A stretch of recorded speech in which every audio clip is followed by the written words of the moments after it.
안녕하세요. 저는 4살 아들을 키우고 있는 여자입니다. 저희 집의 가족 구성원은 평범한 집과는 달리 조금 특이한 편인데요. 어쩌다가 특이한 가족 구성이 되었는지 제 사연 한번 들어보실래요? 저는 아파트 관리사무소에서 회계 업무를 보는 일을 하고 있었어요. 제 일 중엔 회계 업무 말고도 중요한 다른 일이 있었는데요. 그건 바로 노인정 살림을 사는 일이었어요. 일을 하며 남는 시간엔 아파트에 마련된 노인정에 가서 청소를 돕는다거나 최소한의 구비 물품들을 체크해야 하는 일도 맡아서 하고 있었는데 그곳에서 친하게 지내는 분이 계셨습니다. 그분과 가깝게 지내다 보니 이런저런 이야기를 나누게 되었고 어느 날은 저에게 이런 말씀을 하시더라고요. 아가씨, 내가 아가씨가 아주 마음에 들어서 그러는데 지금 만나는 사람 없으면 내 아들 한번 만나볼래? 네? 아들 분이요? 그래, 우리 아들. 내가 아가씨가 너무 마음에 들어서 그래. 아무리 생각해도 남한테 주기엔 너무 아까워서 그러니까 한번 만나나 봐. 한번 만나보고 영 아니다 싶으면 다신 보지 않아도 되니까. 당시 남자친구가 없었던 저는 그냥 한번 만나나 보자 하는 마음에 남편을 만나게 되었어요. 그렇게 만난 남편은 생각보다 괜찮았고 시모의 응원을 받으며 연애를 시작하게 되었죠. 연애 시절의 남편은 배려심이 깊은 사람으로 보였고 생활력도 강해 보이더라고요. 무엇보다 나를 많이 사랑해주는 모습에 결국 결혼까지 하게 되었습니다. 남편을 만나게 해준 사람이 다름 아닌 시모였던 터라 시모는 저에게 정말 잘해주셨어요. 엄마, 무언가 크게 착각하고 있나 본데 친딸은 나라고 나. 언니가 아니고 나라고요. 아유 정말 누가 친딸인 줄 모르겠다니까. 시누이가 이런 말을 할 정도니 말 다 한 거 아닐까요? 이렇듯 많은 사랑을 받는 만큼 저 역시 시모를 잘 모시며 지냈어요. 시모와 제 사이가 좋다고 시누이가 질투한 것도 아니었어요. 시누이 역시 앞에선 그렇게 말했지만 뒤에선 저에게 엄마에게 잘해주어 고맙다고 늘 말해주는 다정한 시누이였으니까요. 결혼을 하고 난 후에도 계속 일을 하고 있었기에 시모와 전 더욱 자주 긴 시간을 함께 보내곤 했습니다. 그래서 그런지 서로 간의 정이 더 깊어졌고요. 그러던 어느 날 남편이 갑작스럽게 회사를 그만뒀다며 저에게 사업 이야기를 꺼내기 시작하더군요. 여보, 사실 나 저번 주에 회사 그만뒀어. 뭐? 당신 오늘도 출근한다고 나갔었잖아. 출근도 안 하는 사람이 나가서 뭘 한 거야? 아니, 애초에 왜 상의 한마디도 없이 그런 큰 결정을 내린 거야? 그게 나 사실 사업하고 싶어. 언제까지 월급쟁이 할 수도 없는 노릇이고. 언젠가는 우리 아기도 낳아야 할 거고 그때 되면 돈도 더 많이 들 건데 그런 날이 오기 전에 얼른 시작해서 자리 잡고 싶어. 처음엔 많이 당황스러웠어요. 잘 다니던 회사를 상의 한마디도 없이 그만뒀다고 하니 화가 나기도 했고요. 하지만 화가 난다고 화를 내봤자 복직이 되는 것도 아니었기에 저는 최대한 마음을 가라앉히며 남편에게 물었고 남편은 앞으로의 계획을 저에게 털어놓더군요. 저로선 도저히 생각하지도 못한 일이었지만 이왕 저지른 일 되돌릴 수 없으니 이렇게 된 이상 마음이라도 편하게 시작하게 해주자 싶었어요. 대박이 나면 더없이 좋겠지만 그렇지 않다고 해도 좋은 경험을 얻는다고 생각하기로 한 것이었죠. 무슨 말인 줄 알겠어. 그런데 여보, 사업을 한다고 무조건 성공하는 것도 아니고 그러다 혹시나 아니다. 이미 그만뒀는데 어쩌겠어. 이왕 하는 거 열심히 해봐. 고마워. 미리 상의 못한 건 미안해. 나도 많이 고민하다가 이때가 아니면 도저히 안 되겠다는 생각이 들어서 당신이랑 신랑이 하면서 시간 쏟고 싶지 않았어. 다음부턴 꼭 상의할게. 정말 미안해. 알겠어. 다음부턴 꼭 그런 일은 상의해. 사실은 혹시나 망하면 어쩌려고 그래? 라는 말을 하고 싶었어요. 하지만 이미 회사는 그만뒀고 남편은 사업을 하겠다는 굳건한 의지를 내비치는 상황에 굳이 그런 불길한 말을 하고 싶지 않더라고요. 한편으론 남편의 심정이 이해가 되지 않는 것도 아니었고요. 상의를 해줬더라면 좋았을 테지만 이왕 벌어진 일, 큰 일을 하려는 사람에게 괜한 잔소리도 하고 싶지 않았어요. 그래서 전 남편을 응원해주겠다고 했고, 그렇게 남편의 사업 준비는 시작되었어요. 남편의 사업은 제가 전혀 도움을 줄 수 없는 분야라 그저 전 일을 하며 살림을 잘 꾸려나가는 일을 열심히 하는 수밖에 없었죠. 잦은 출장과 잦은 술자리에 신혼을 즐길 새도 없었지만 다른 건 몰라도 주말만은 꼭 저와 시간을 보내주던 남편의 노력에 단 한 번의 말다툼도 없이 그 힘든 시기를 보냈던 것 같습니다. 가장 힘든 건 당연히 돈이었어요. 아무래도 남편의 벌이가 전혀 없이 지내는 기간이 길어지다 보니 제 벌이로 감당할 수 있는 선을 훌쩍 넘어 생활이 힘들어지더라고요. 그렇다고 친정에 말할 수도 없는 노릇이고 시댁에도 말할 수 없는 노릇이었죠. 어떻게 해야 하나 고민만 하는데 이런 사실을 다 알아챈 시모가 생활비를 붙여주시는 게 아니겠어요? 어머님, 방금 돈이 들어왔는데 웬 돈이에요? 그거 너희 생활비에 보태 쓰라고 조금 보냈어. 돈 들어가는 데는 한두 군데가 아닐 텐데 혼자 번 돈으로 감당하려고 하니 요즘 많이 힘들지? 한동안은 내가 조금씩 도움을 줄 테니 그걸로 조금만 더 버텨보거라. 언젠가는 이 힘든 순간도 다 지나가지 않겠어? 혹시나 부족하면 말하고. 사실 조금 힘들었는데 감사해요, 어머님. 정말 감사합니다. 생각 같아선 괜찮다고 하며 돌려드리고 싶었지만 상황이 힘들다 보니 그 말이 차마 나오지 않더라고요. 그래서 전 살림이 괜찮아질 때까진 감사한 마음으로 시모의 도움을 받기로 했습니다. 그렇게 생활비가 해결됐다 싶었더니 더 큰 일이 저를 기다리고 있더군요. 그건 다름 아닌 남편의 사업 자금이 부족하다는 것이었어요. 남편의 사업은 오픈을 앞두고 큰 돈이 필요한 상황이 생겨버린 것이었죠. 어떻게 해야 할지 모르겠어. 예상치 못한 큰 지출이라 준비한 돈도 없는데. 그렇다고 지금 와서 포기하기엔 너무 아까워. 어떻게 방법이 없을까? 그러게, 일단 생각을 좀 해보자. 둘이 함께 머리 맞대면 어떻게든 해결될 거야. 말은 이렇게 했지만 도저히 해결책이 보이지 않더라고요. 결국 전 집을 처분해 새를 얻어가는 쪽으로 마음을 굳히고 있었고 남편은 시모에게까지 고민을 털어놓은 것인지 시모에게서 연락이 오더군요. 아가, 이야기 다 들었다. 그래서 어떻게 할 생각이니? 그게 뭐든 다 여의치 않네요. 이미 집 마련할 때 받은 대출이 있어서 집 담보대출을 해도 부족하고 그냥 집을 팔고 더 작은 데로 새 얻어서 가야 하나 싶기도 해요. 월세로 간단 말이니? 네, 아무래도 그렇게라도 해야 할 것 같아요. 이제 와서 사업을 그만두라고 하기엔 지금까지의 시간이랑 돈이 아깝기도 하고 무엇보다 그이가 너무 하고 싶어 해요. 잠도 제대로 안 자고 일만 하고 자신감도 넘쳐 보이고요. 행여나 잘 안 되더라도 다시 시작하면 되는 거니까 이번엔 할 수 있는 데까진 도와주고 싶어서요.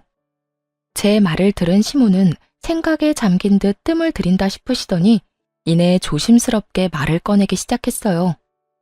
아가, 내가 지금부터 어떤 말을 할 건데 네가 싫으면 싫다고 솔직하게 말해다오. 무슨 말씀을 하시려고 이러세요? 편하게 말씀해 보세요. 그게 다른 집에 새들어 살 바엔 우리 집으로 들어오는 건 어떠냐? 아무래도 월세 내고 사는 돈이 아깝기도 하고 네 남편 계속 바빠질 텐데 너 혼자 그렇게 두는 것도 마음에 걸리기도 해. 네 생각은 어떠니? 많이 불편할 것 같니? 감사하더라고요.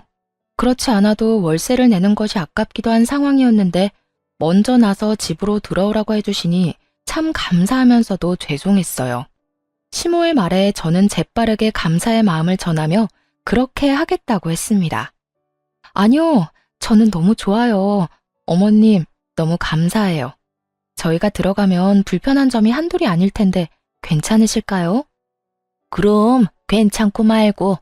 그리고 감사는 무슨. 다른 것도 아니고 내 아들놈 사업한다고 집까지 팔 상황인데 이 정도는 당연히 해야지.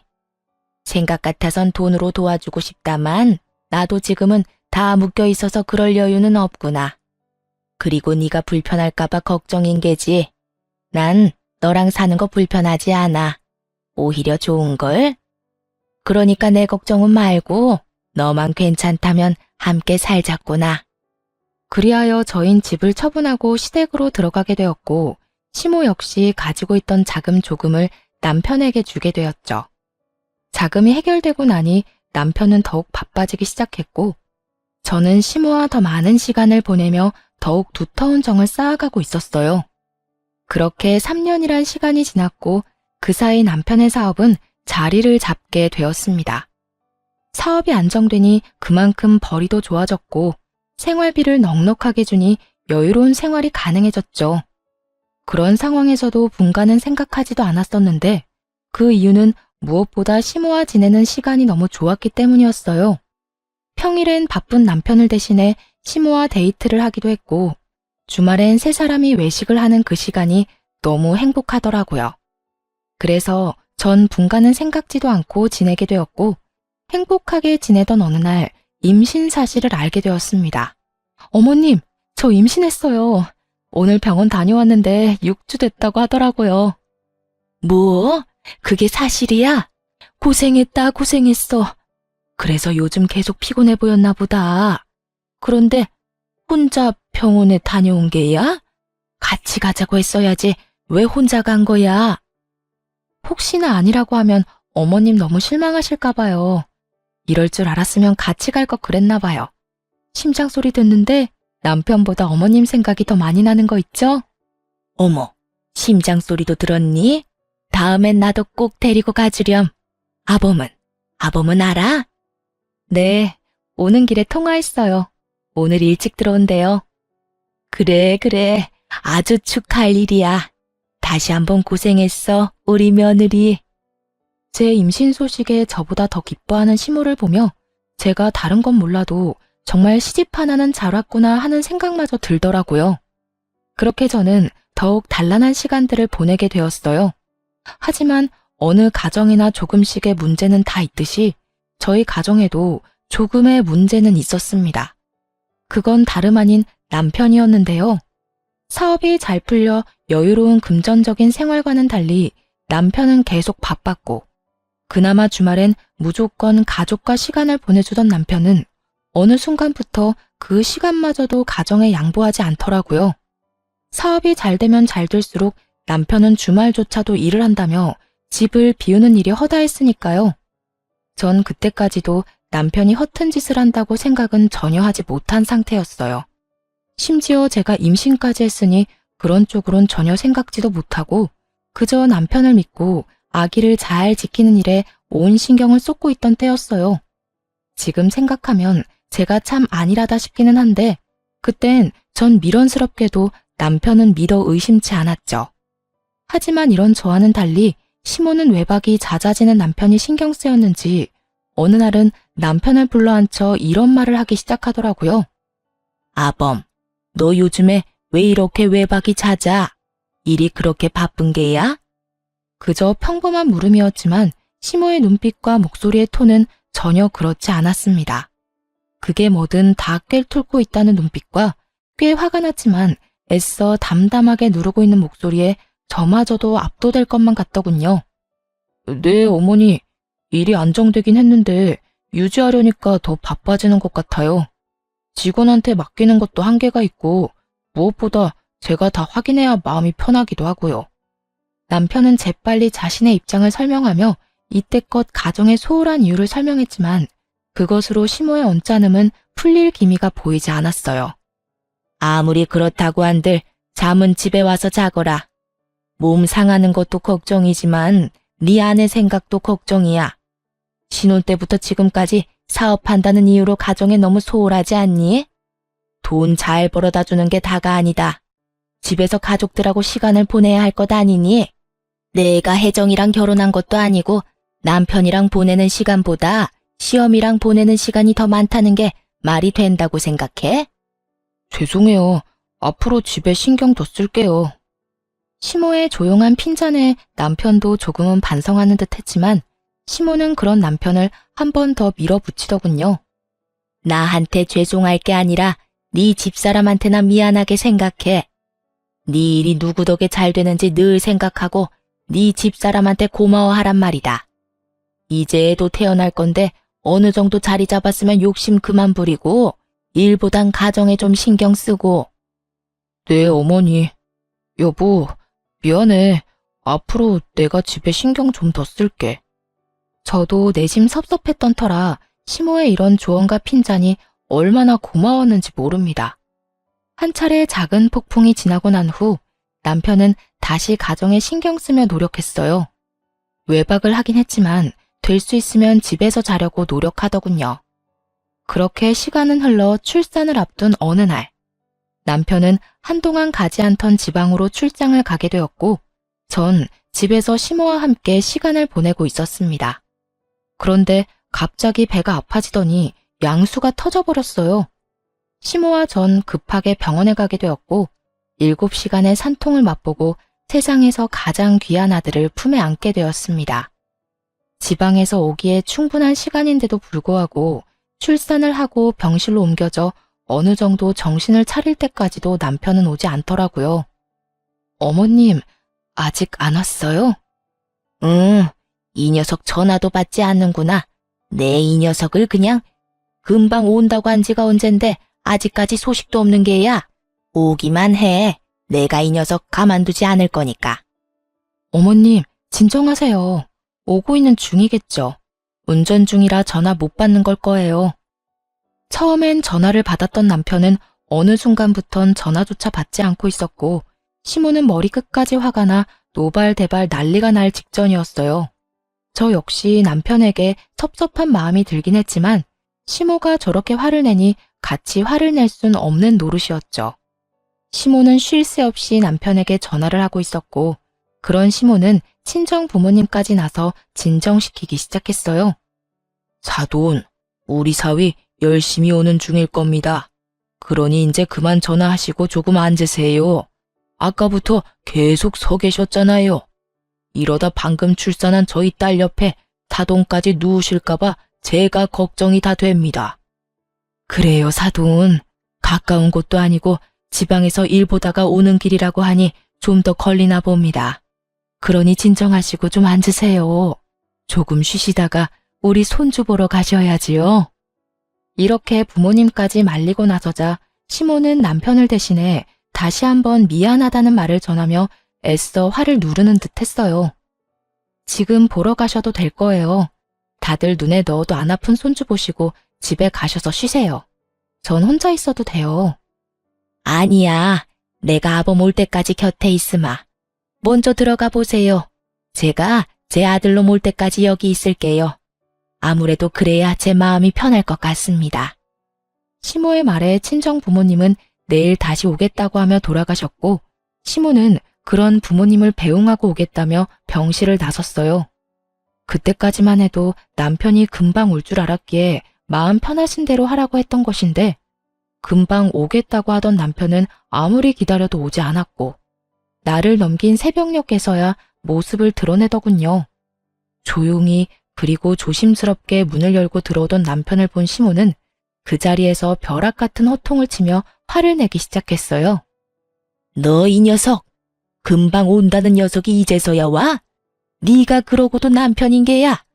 다른 날도 아니고 네 마누라가 네 새끼 낳느라 생사가 오가는 순간에 넌 뭐하다 이제야 온 게야? 전화는 왜 안 받고?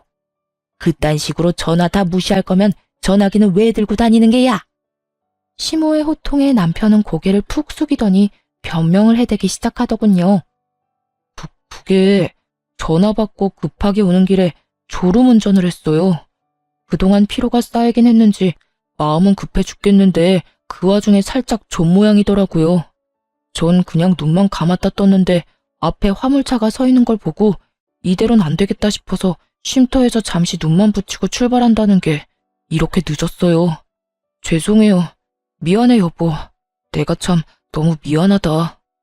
그간 남편이 얼마나 치열하게 살아왔는지 누구보다 더 잘 알던 터라 시모와 저는 그런 남편에게 더는 아무 말도 할 수가 없더라고요. 화가 나지도 않았고요.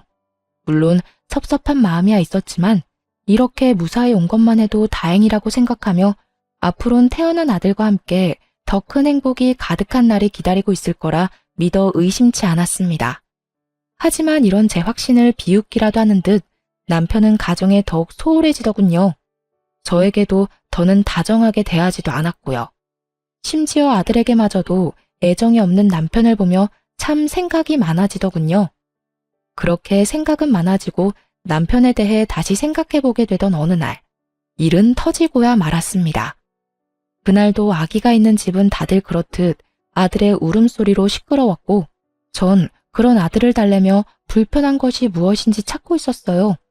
그런데 그 순간 아무것도 하지 않고 그저 아들이 우는 것을 보던 남편이 자리를 박차고 일어나더니 화를 내며 이런 말을 하는 것이 아니겠어요?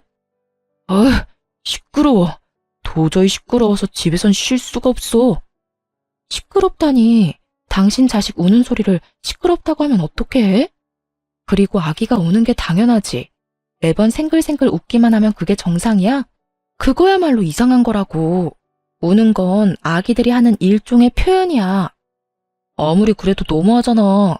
모처럼 집에서 좀 쉬려고 해도 쟤 때문에 도무지 쉴 수가 없다고. 쟤? 우리 아들이 남이야? 쟤, 얘라고 하게? 당신 정말 왜 그래? 요즘 왜 이렇게 예민한 거냐고. 나한테는 그렇다 쳐도 당신 아들한테까지 그렇게 예민하게 구는 이유가 뭔데? 시끄러우니까 시끄럽다는 건데 뭐가 예민하다는 거야? 아, 시끄러워. 차라리 회사에서 일을 하는 게 더 낫겠다. 처음이었어요.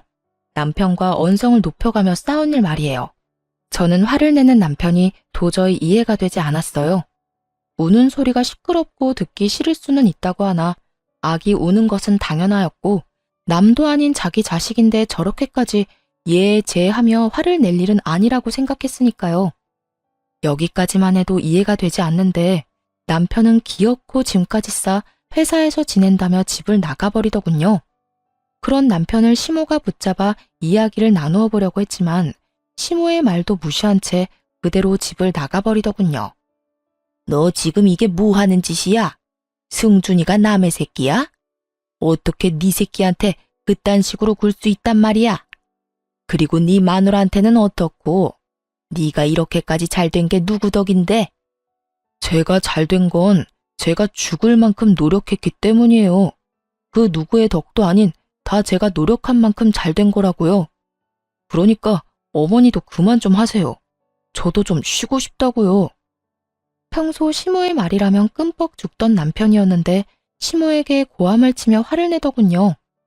그런 남편의 모습에 시모도 많이 놀란 듯 남편을 잡은 손을 힘없이 떨궈버리더라고요. 그렇게 집을 나가버린 남편은 3일째 집으로 돌아오지 않고 있었고 시모는 도저히 안 되겠다 싶으셨는지 저에게 남편의 회사로 가보자고 하더군요.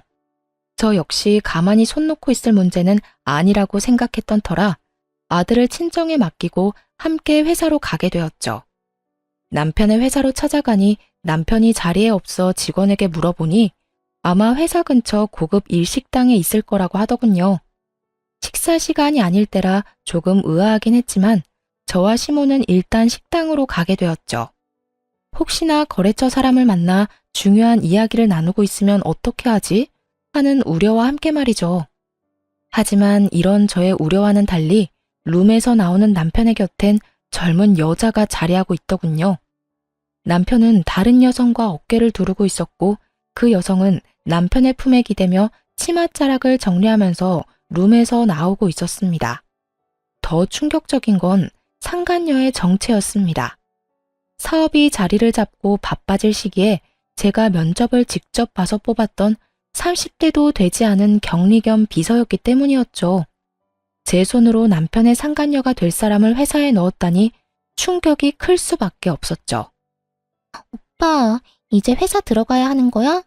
나 좀 피곤한데 그냥 쉬면 안 되나? 안 되긴 왜 안 돼. 피곤하면 쉬어야지.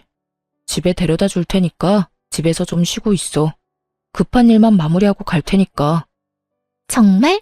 그래주면 나야 고맙지. 별것이 다 고맙다. 이런 걸로 고마워하지 마. 앞으론 이 모든 게 당연해질 테니까 지금부터 적응하라고. 우리 오빠 최고야. 얼른 이혼하고 내 남자 됐으면 좋겠다. 언뜻 들리는 두 사람의 대화로 남편의 외도가 확실해지는 순간 저는 믿을 수 없는 현실에 그 자리에서 굳어버렸고 시모는 그대로 남편에게 다가가 아무 말도 없이 남편의 얼굴을 향해 손을 올렸습니다. 남편은 많이 당황한 듯 아무 말도 못하고 맞은 볼만 어루만지고 있었고 상황 파악이 되지 않은 상간녀가 시모를 밀치며 화를 내더군요. 할머니, 미쳤어요? 누군데 감히 우리 오빠 뺨을 때리는 거예요? 이 할머니 미쳤나 봐. 오빠, 괜찮아? 상간녀의 행동에 시모는 바닥에 고꾸라져 버렸고 그 모습을 본 저는 그대로 상간녀에게 달려가 상간녀를 있는 힘껏 밀어버리고 시모를 일으켰어요. 그런데 시모가 바닥에 고꾸라졌을 때는 미동도 없던 남편놈이 제가 상간녀를 밀어버리자 급하게 달려나가 상간녀를 구해주더군요. 시모는 그 모습을 보고 환장하는 얼굴로 고함을 질렀어요. 너, 이 애미가 쓰러지는 건 네 눈에 보이지 않는 거냐? 어머니, 그게 아니라... 난 지금 이 순간부터 네 어미 아니다. 그런 줄 알고 네 옆에 그 멍청한 년이나 챙기거라. 시모는 그대로 저를 데리고 집으로 돌아와 버렸고 얼마 지나지 않자 남편도 상간녀를 데리고 집으로 들어오더군요. 그리곤 시모 앞에 나란히 무릎을 꿇고 앉아 상황을 설명하기 시작했어요. 이런 와중에도 저에겐 미안한 기색 하나 없이 저를 아예 없는 사람 취급하는 남편을 보며 정말 오만 정이 다 떨어지더군요. 어머니, 저 이 여자랑 살고 싶습니다. 더는 집사람이랑 사는 것도 싫고 사랑하지도 않아요. 사랑하지도 않는 사람이랑 계속 살아서 뭐 하겠어요? 서로 상처만 될 뿐이지. 그러니까 저 이 사람이랑 살게 해주세요. 너 지금 그걸 말이라고 짓거리는 게야? 너 승준이 아빠다. 승준이 아직 돌도 안 지났어. 그런데 이혼을 하고 싶어? 다른 여자랑 살고 싶다고? 가만. 그러면 너 혹시 승준이 태어나던 날도 저 년이랑 있다가 늦은 게야? 네, 맞아요. 제 핏줄이 태어나는 순간보다 이 여자랑 있는 순간이 더 소중하고 좋아서 같이 있다 보니 늦었어요. 사실은 가고 싶지도 않았다고요. 실수로 아차하는 순간에 가진 악이 무슨 애정이 있겠어요? 저요, 승준이 가지고 싶지도 않았다고요. 어머니는 어떨지 몰라도 저한텐 승준이는요, 제 이혼의 발목을 잡은 짐덩어리일 뿐이에요. 설마 했는데 그 설마가 사람을 잡더라고요. 제 아들을 짐덩이라 하는 남편놈은 제가 출산을 하는 그 순간에도 상간녀와 함께 지방이 아닌 서울에 있었고 연락을 받고도 상간녀와 함께 더러운 시간을 보내느라 오지 않았던 것이었어요. 그때부터, 아니 그 전부터 이미 남편은 저와 아들이 아닌 상간녀에게 온 마음이 떠난 후였던 것이었죠. 제 핏줄을 짐덩어리라고 칭하는 남편을 보며 시모는 분노에 담은 큰 웃음을 터뜨렸고 남편은 아랑곳하지 않고 단호하게 저와의 이혼을 말하기 시작했어요. 짐덩어리? 그게 네 진심인 거야? 정녕 네 아들을, 세상에서 하나뿐인 네 아들을 짐덩이라고 생각하는 거냐고 묻고 있어. 네, 어머니. 저한텐 하나뿐인 아들도 그저 짐덩이일 뿐이에요. 그만큼 이 여자 사랑한다고요. 그러니까 어머니도 집사람이랑 승준이한테 정 그만 주시고 이 여자 좀 받아주세요. 남편은 흔들림 없는 눈빛으로 시모를 바라보고 있었고 시모 역시 남편을 냉정하게 바라보고 있더군요. 그런 두 사람의 모습을 보던 상간녀는 감히 본인이 끼어도 되는 자리라 생각했는지 시모에게 애원을 하기 시작했고요. 어머님, 아까는 죄송했어요. 오빠 어머니인 줄 모르고 왜 이상한 사람이 와서 행패를 부린다고 생각했어요. 어디 다치신 곳은 없으시죠? 상간녀의 물음에 시모는 대답 대신 매서운 눈빛으로 노려봤고 상간녀는 시모의 눈을 피하지도 않고 말을 이어나가더군요. 저 마냥 예쁘게 보이지 않는다는 거 잘 알아요. 그런데 저 진짜 오빠 사랑하거든요. 그러니까 저 좀 받아주시면 안 될까요? 제가 어머니 정말 잘 모시고 아기도 빨리 가져서 손주 빨리 안겨드릴게요. 저 가정교육도 잘 받아서 음식도 잘하고요. 내조도 저 여자보다 잘할 자신 있어요. 아, 참나. 가정교육을 잘 받았다는 년이 남의 남편이랑 이딴 짓을 저질러? 도대체 어떤 가정교육을 받으면 외도나 저지르면서 조강지쳐 쫓아낼 생각을 한다니 말이야? 어머님, 그 점은 저도 유감이긴 한데 그래도 너무 사랑하는 거 어떻게 하겠어요. 자식 이기는 부모 없다고 어머님 이해해주세요. 제가 잘할게요. 그 입 다물지 못해? 누가 네 어머님이야? 네가 여기서 말할 처지나 된다고 생각하고 말을 하는 게야? 이 자리가 어떤 자리인 줄 알고 감히 말을 섞으려 들어? 시모의 호통에 상간녀는 고개를 숙이며 입을 다물었고 시모는 거친 숨을 내쉬더니 저에게 물어왔습니다. 아가, 아니, 혜정아, 네 생각은 어떻니? 앞으로 어떻게 했으면 좋겠어? 전 이혼하려고요. 서로 저렇게 죽고 못 사는 사이라고 하는데 이혼하는 게 맞는 것 같아요. 승준이가 마음에 걸리기도 하지만 승준이를 짐덩어리라고 하는 사람을 계속 제 아들 아빠로 살게 하는 건 저 역시 소름 끼치게 싫어서요. 전 이미 정이 떨어질 대로 떨어진 상태였고 무엇보다 제 아들을 저딴 식으로 취급하는 남자와 더는 한 집에서 같은 공기를 쉰다는 것 자체가 구역질이 나는 지경이었습니다. 그래서 저 역시 이혼을 하겠다고 단호하게 말했고 제 말에 시모는 다 맞는다는 듯 고개를 끄덕이더군요. 내 생각도 같다. 저런 인간 같지도 않은 쓰레기를 귀한 승준이와 네 곁에 계속 두는 거 나도 싫다. 두 사람 이혼하거라. 대신 넌 앞으로 승준이 2번 다시 보지 않겠다는 각서 쓰거라. 아들에게 손톱만큼도 애정이 없던 남편은 시모의 말이 떨어지자마자 이게 웬 떡이냐는 표정으로 웃으며 각서를 쓰더군요. 자식 버리는 부모의 표정이 너무 티없이 밝아 참 어이가 없으면서도 허망하더군요. 저런 인간도 남편이라고, 아기 아빠라고 같이 살았으니 말이죠. 그렇게 전 비교적 빠르게 이혼을 하게 되었습니다. 재산 분할 위자료는 다 저에게 좋은 쪽으로 끝이 났고 상간녀에게도 위자료를 받았어요. 그것 역시 전 남편의 지갑에서 나온 돈이었겠지만요. 여러모로 저에게 유리한 이혼이었는데 이혼을 하고 나니 저에겐 더 큰 재산이 기다리고 있더라고요. 이거 바꿔라. 이건 그놈 사업 시작할 때 집 팔아 투자한 돈이랑 내가 투자한 돈 넣은 통장이고 이건 내 재산 관리하는 분 명함이다. 알고 보니 시모는 저희가 집을 팔아 합가를 할 당시 저도 모르게 전 남편에게 각서를 쓰게 했다고 하더군요. 시모나 제가 원할 시엔 시모가 투자한 돈을 비롯해 집을 팔아 투자한 사업 자금을 다시 반환한다는 각서 말이죠. 아파트를 팔아 투자한 돈은 반환 시점의 시세에 맞춰 반환하되 시세가 투자할 시점보다 낮을 시엔 투자금만 반환한다는 내용도 넣었다고 하셨고요. 어떻게 되든 제가 손해보는 일은 없도록 하신 것이었죠. 시모는 저의 이혼이 마무리될 때쯤 변호사까지 선임해 그 돈을 다 받아왔다고 하더라고요. 어머님, 돈은 알겠는데 명함은 왜 주시는 거예요? 내 남은 재산 다 너한테 넘기려고 한다. 내가 하려고 하니 너무 복잡하기도 하고 네가 나서서 작성해야 하는 서류도 많다고 하니 네가 직접 만나서 정리 좀 해. 아무래도 늙은 나보다 젊은 네가 나서면 더 빨리 일 처리가 되지 않겠어? 통장에 찍힌 금액만 해도 놀라운데 시모의 재산까지 준다고 하니 멍하더라고요. 단 한 번도 생각해 본 적 없는 금액이었으니까요. 전 가까스로 정신을 차리고 시모에게 언제부터 이런 계획을 세운 것인지 물어봤어요. 어머님, 언제 이런 걸 다 준비하셨어요? 진작 다 이렇게 하려고 했던 거였어. 투자금 회수는 그놈이 그딴 짓을 저질러서 다 뺏어온 거였지만 내 재산은 너하고 우리 딸한테 주려고 했었어. 그 시기를 앞당긴 것뿐이었지. 내가 늘 말했지. 너도 내 딸이라고. 내 딸이 돌도 안 된 아들을 혼자 데리고 살아야 하는데 이 정도도 부족하단다. 아무리 그렇다고 한들 너무 가분한 금액이란 생각이 들더라고요. 받은 위자료도 있고 재산 분할도 잘 받았던 터라 더는 시모에게 손을 벌리고 싶지도 않았고요. 어머님, 아무리 그래도 이건 너무 많아요.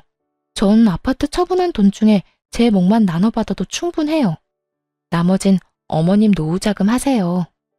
전 제 몫을 뺀 나머지는 받지 않겠다고 했고 시모는 한사코 제 손에 통장을 쥐어주시며 이렇게 말씀하시더군요. 노후자금은 따로 마련해 놨어. 그러니까 그냥 다 바꿔라. 이혼하기 전에 다 넘겨주면 그놈이 또 이혼 안 한다고 난리 부릴까봐 지금에서야 준단다. 투자금 회수한 것도 내가 다시 돌려줄 거라고 믿어 의심치 않던 눈치던데 어림도 없는 소리지. 그 사람이 가만히 있지 않을 텐데요. 이 사실을 다 알게 되면 분명 어머님 찾아가서 난리를 부릴 거예요. 난리를 부리고도 남을 사람이었죠. 여자 때문에 조강지쳐도 아들도 다 버린 놈인데 그 큰돈 앞에선 어떻게 변해버릴지는 아무도 모르는 일이니까요. 시모는 이런 제 우려는 걱정도 하지 말라는 듯 살짝 미소를 지으며 저에게 이렇게 말했습니다. 그런 걱정은 하지도 마라. 집도 내놨어. 아예 찾아오지도 못하게 그놈 모르는 곳으로 이사할 거다. 그러니 너도 다신 찾아오지도 못하게 멀리 이사하거라. 그리고 그 돈은 꼭 받아. 내가 훗날 필요하면 말할 테니 그때나 용돈이나 좀 주려무나. 내가 가지고 있으면 다 그놈 몫이 될 건데 나는 그 꼴 못 본다. 알겠지? 그래도 어머님, 너무 많아요. 살아봐라. 이 돈이 많은지 내 재산이 많은지. 사람 앞일 모르는 거라고 언제 어디서 큰 돈이 필요할 줄 누가 알겠어. 그러니 살 날 많이 남은 넌 잔말 말고 받아. 이렇게까지 하는데 어쩔 도리가 없더라고요. 잘 가지고 있다 훗날 필요하실 때 다시 돌려드리면 되겠다 하는 생각이 들기도 했고요. 어찌되었든 전 시모와 연을 끊지 않고 가깝게 지낼 계획이었거든요. 결국 전 돈을 비롯해 나머지 재산도 정리해 넘겨받게 되었습니다. 그 후 모든 사실을 안 전 남편이 제가 잠시 친정에 머물고 있다는 사실을 알고 친정으로 와 울고불고 하며 매달리기 시작하더군요. 여보, 나 많이 원망했지? 내가 미안해. 당신 같은 여자가 어디 있다고 내가 미쳤었어. 이제 와서 반성이란 걸 하는 거야? 내 마음에 대못이란 대못은 다 박아놓고선 이제 와서 뭐? 미안? 미쳤었다고? 대단하다, 대단해. 고작 그런 말로 내 마음이 풀릴 거라고 생각하는 거야? 내가 무릎이라도 꿇으면 당신 마음이 풀리겠어? 당신 마음이 풀리기만 한다면 나 이깟 무릎 얼마든지 꿇을 수 있어. 이렇게 말한 전 남편은 제 앞에서 무릎을 꿇고 싹싹 빌기 시작하더군요. 사실 이런 전 남편의 모습을 상상해 본 적이 있었어요. 상상 속에서는 조금 통쾌하기도 했는데 막상 제 앞에서 전 남편 놈이 무릎을 꿇고 비는 모습을 보는데 통쾌하기는커녕 미간이 절로 구겨질 만큼 역겹더라고요. 하지만 이런 제 심정을 알 리 없는 전 남편은 본인이 무릎까지 꿇고 빌면 제가 감동이라도 하며 받아줄 거라고 생각했는지 희망찬 눈빛으로 저를 힐끔힐끔 보며 눈치를 살피더군요. 여보, 나 용서해 줄 거지? 나 당신이랑 이혼하고 정말 후회 많이 했어. 그래서 바로 그 여자랑 헤어졌고 말이야. 정말이야. 회사에서도 진작 내보냈어. 못 믿겠으면 회사에 전화해서 물어봐도 되고 그래도 믿었지 않으면 그 여자한테 연락해서 물어봐도 돼. 그러니까 나 한 번만 용서해주라. 아, 그래? 정말 헤어졌단 말이야? 그것도 나랑 이혼하고 바로? 그럼 나 정말 당신하고 이혼하고 바로 헤어졌다니까. 웃기지도 않더라고요. 당장 전날만 해도 상간녀와 함께 시모에게 찾아가 정말 재산을 전처에게 준 것이 맞는지 몇 번이나 확인하고 한 것을 다 전해 들었는데 눈 하나 깜짝하지 않고 거짓말을 하고 있으니 말이에요. 있잖아. 나 아직 어머님이랑 연락하고 지내. 어제도 통화했고 오늘도 통화했어. 제 말에 전 남편은 크게 당황한 듯 목까지 빨개진다 싶더니 말을 더듬기 시작하더군요. 그래? 그래. 그러니까 내가 하고 싶은 말은 네가 어제 그년이랑 어머님 찾아가서 정말로 나한테 재산 다 넘긴 거 맞냐고 몇 번이고 묻고 간 거 아니까 나한테 와서 이딴 연기해도 소용없다는 거야. 여보, 다 거짓말은 아니었어. 나 당신이랑 헤어지고 후회 많이 했다는 건 진심이었어. 그렇겠지. 내가 그 많은 재산을 받았으니 후회는 했겠지. 다 네 몫이 되었어야 할 어머님 재산이 애먼 나한테 왔는데 누가 후회를 안 할 수가 있겠어? 나라고 해도 땅을 치고 후회할 것 같은데. 네 맘 다 알겠고 잘 들었으니까 더 험한 꼴 당하기 전에 얼른 꺼져라. 난 경고했다. 전 남편은 제 경고가 우습게 들렸는지 미동도 없이 손이 발이 되게 빌기 시작하더군요. 잘못했다, 너 없이 절대로 못 산다, 우리에겐 자식이 있지 않냐 등등 되지도 않는 말들을 짓거려대면서요. 경고도 했겠다. 더는 그런 전 남편의 꼴을 보기도 싫었던 저는 아들의 똥기저귀를 찾아와 전 남편의 얼굴에 던져버리고 집 밖으로 쫓아내버렸어요. 에이, 이게 뭐야? 이거 똥이잖아. 너 미쳤어? 미친 건 너겠지. 여기가 어디라고 찾아와서 되지도 않는 눈물바람이야. 다신 찾아오지 마. 또 찾아오면 똥기저귀로 끝나진 않을 거니까. 알아들었으면 당장 꺼져. 계속 난동 피우면 경찰 부를 거야. 경찰을 부른다는 말까지 나오자 겁이 나긴 했는지 더는 난동을 피우지 않고 돌아가더군요. 그 후 들려오는 소식엔 큰 금액의 돈이 빠져나간 남편의 회사는 급격하게 기울어져 버렸고 가세가 기울자 상간녀는 전 남편이 마련해준 집을 처분해 소리 소문 없이 도망을 가버렸다고 하더군요.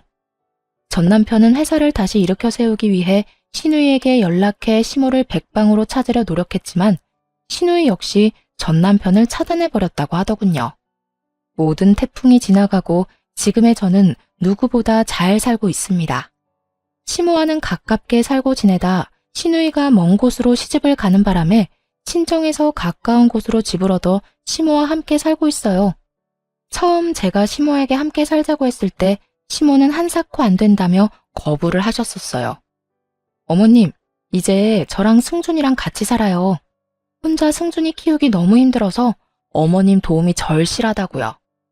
그건 안 되는 일이다. 내가 너랑 사는 게 말이나 된다고 생각하는 게야? 말이 안 될 건 뭐예요? 어머님 평소에 저 딸처럼 생각하신다고 하시더니 다 거짓말이었어요? 그냥 하신 말이었어요? 그건 아니지만 그래도 안 될 일이야. 너 나랑 같이 살면 새 출발은 꿈도 못 꾸게 될 거다. 아직 나이도 젊은데 새 출발해야 할 거 아니야. 어머님, 이렇게 생각해보세요. 제가 새 출발을 하려면 밖에 나가서 일도 하고 사람도 많이 만나고 해야 할 텐데 그러면 승준이는 누가 봐주나요? 전 친정 부모님들 못 믿어요. 죄송한 말이긴 하지만 친정 부모님보단 어머님이 더 신뢰가 간다고요. 승준이도 어머님을 더 좋아하기도 하고요. 그러니까 그렇게 바라시는 제 새 출발을 위해서라도 함께 살아주세요. 네? 제 말에 시모는 눈물까지 글썽이며 제 손을 잡아주시더라고요. 그러면서 이렇게 말씀하셨어요. 넌 어떻게 돼 내가 그런 생각을 하는 게야. 나는 널 볼 면목이 없는데 넌 어째서 나한테 이렇게까지 하냔 말이야. 나 때문에 네 인생이 망해버린 것 같아서 널 볼 때마다 내가 너무 미안한데 네가 그렇게 말하면 내가 같이 살 수밖에 없지 않니? 어머님, 제 인생 안 망했어요. 그저 이혼만 했을 뿐이에요. 그까짓 이혼이 뭐라고 제 인생을 감히 망치겠어요?